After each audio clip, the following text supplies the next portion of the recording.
We all know that WWE has a Roman Reigns problem, but I think we should be more worried about Seth Rollins' world title problem right now. Now. Before you crucify me, let me explain. Let me explain. Seth's run at the very beginning was fresh and fun, but now it's just starting to get a little bit out of control. Now, no one was mad that he beat AJ. Everybody would have been fine with AJ winning. Everyone is fine with Seth winning. No complaints with him actually winning the title. But now the issue is it just feels like a consolation prize, like everyone has been saying. The two main titles feel like they're Roman's WWE Universal Championship and Gunther's Intercontinental Championship. And let's be honest with each other. Seth's opponents haven't been the caliber that Roman's has. So if you count AJ as his first one, he's like top of the list. Could be main eventer, mid-card, or wherever you need AJ. He's going to give you a great match. But then we move on to Damian Priest, who they're trying to put on a pedestal and make a main eventer, but it's not really working. And I'm not talking about right now. I'm talking about however many months ago that was, that him and Seth did have their little world title fight. I see what they were trying to do though, trying to take this mid-card guy and elevate him to the main event scene. One, the title feels like a consolation prize. Two, Seth just won the title, so I doubt you'd want to just hand it off to somebody else right away, especially when it's a brand new title. And three, Damian ain't at that level yet, where we are in the story. And then he moves on to Bron Breakker as this now fighting champion, willing to take on anybody who stands in his path. The next issue with this move is the title still feels like a consolation prize, remember that, and you're sending it down to the developmental brand. And I understand they're trying to make NXT I guess, third leg of WWE's monster. It's not really working. But even so, it's still Seth Rollins versus Bron Breakker for the World Heavyweight Championship. They even put it on a premium live event, but I don't know anybody who actually thought Bron Breakker was going to win the title. I mean, come on. Brand new title, second defense. Why would he lose it? And then I guess WWE was like, you know what? We need an actual guy who has been in the main event scene before to cement this as an actual title that Seth can face. So Finn Balor, right? First Universal Champion. Off the top of my head, I don't know if he's actually won any other titles, world titles. Now this is where Seth's world title reign actually kind of gets interesting, because you have Finn against Seth at Money in the Bank. And if you all remember, Damian wins the briefcase earlier on in the show. So of course Damian Priest, with his newly acquired briefcase, waltzes on down to the ring to distract Seth. But he inadvertently distracts Finn also, which gets Seth the win, which is a fantastic wrinkle in the storyline. Seth gets to keep his world title, and it adds cracks in the Judgment Day. Everything is making sense. And because of that whole debacle, Finn got another match against Seth Rollins at SummerSlam. And then WWE decided to turn the amp all the way to 11 and make Seth Rollins turn the Judgment Day into a bunch of idiots. If you go back and watch it, he literally destroys the entire Judgment Day all by himself. All by himself. Now, I know he's the World Heavyweight Champion, but it's 3-on-1. 4 if you count Rhea, but she's just more of a distraction than actually somebody who, attacks Seth. I mean, he took down an entire faction by himself. Just think about that for a second. Okay. It's professional wrestling. Anything is possible in professional wrestling. right? Well, let's see what they go with next. 今夜セス俺はお前を自由にしてやるこれは終わりの始まりだ Ah, yes, it's at this point Shinsuke reveals to us that Rollins' back is completely shot. I mean, it might as well be broken, like the Batman. They have a match set up for at Payback where they're going back and forth, and Seth keeps his World Heavyweight Championship. But now we get to the main problem of Seth's title run. His back is hanging on by a thread.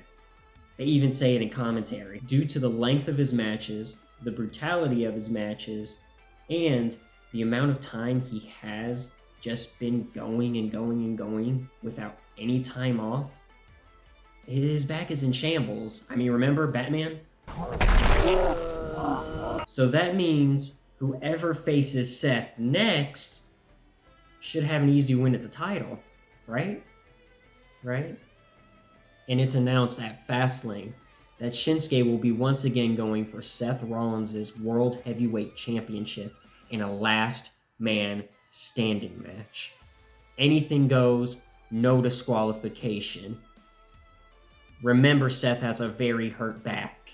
Shinsuke pulls out all the stops, constantly attacking Rollins' back, just over and over and over and over. At this point, Seth's back can't get a break. And then it happens. You know what I'm talking about. This. And somehow, from sheer willpower, Seth still wins the match. Which means Shinsuke is either really weak or Seth is a superhero. And you know what? Let's go with what WWE wants us to believe. That Seth is just insanely stronger than every single one of his opponents that he has come into contact with. Which is just not believable no matter which angle you look at it from. If he really has a hurt back, and remember, everyone knows it, then how did Shinsuke not win? Shinsuke should have won the title. And the other angle is, Seth Rollins is just so strong that even a little back pain doesn't affect him. Listen, WWE, I know this is a fake storyline and everything, but he's human just like all of us. Eventually that back will stop working. Since Seth Rollins is a fighting champion willing to take on all challengers, Drew McIntyre steps up to the plate. And he wants his shot at the World Heavyweight Championship. And of course, Seth accepts. Why wouldn't he? But now, a new wrinkle is added to the story. He doesn't want Seth to be in matches week after week after week. He wants Seth to rest. Be as close to 100% as possible before their match. Now, if you ask me, that's quite commendable. But also quite stupid, as we just saw. He did not lose to Shinsuke in a last man standing match, and you want him as close to 100% as possible? Are you just an idiot? Anyways, over the next few weeks, Seth doesn't have any matches except for one right before Crown Jewel against JD McDonough. Now, this is a good and serviceable match between Seth and JD. It keeps JD relevant, and it keeps Seth within Judgment Day's cauldron. But I still want you to remember, Seth's back is not 100%. It's not even close to 100%. Let's say it was at 99% before his match with JD, right? He has the match. He's now no longer even 99%. He's down 80 or 75 or 65 or who knows. And so that means going into his match with Drew, it's still hanging on by a thread. But that's fine. I'm sure Drew will attack his back repeatedly until Seth Rollins just gives up. They instead have a back and forth where Seth eventually hits a pedigree and Drew is barely able to get his shoulder off the mat. And after a little bit more back and forth, Seth wins clean. And I know you might be sitting there thinking to yourself, well, where's the problem? Well, if not AJ, Damian, Bron, Finn, Shinsuke, or Drew, then who? Now, just this past Monday, Sami Zayn was given a World Heavyweight title shot against Seth Rollins. And, well, you can probably guess what happened if you didn't see it. See, we all think we know who eventually is going to beat Roman Reigns for his title. But who at this point is going to beat Seth for his? That makes sense. Because even with his back broken, he has survived everything.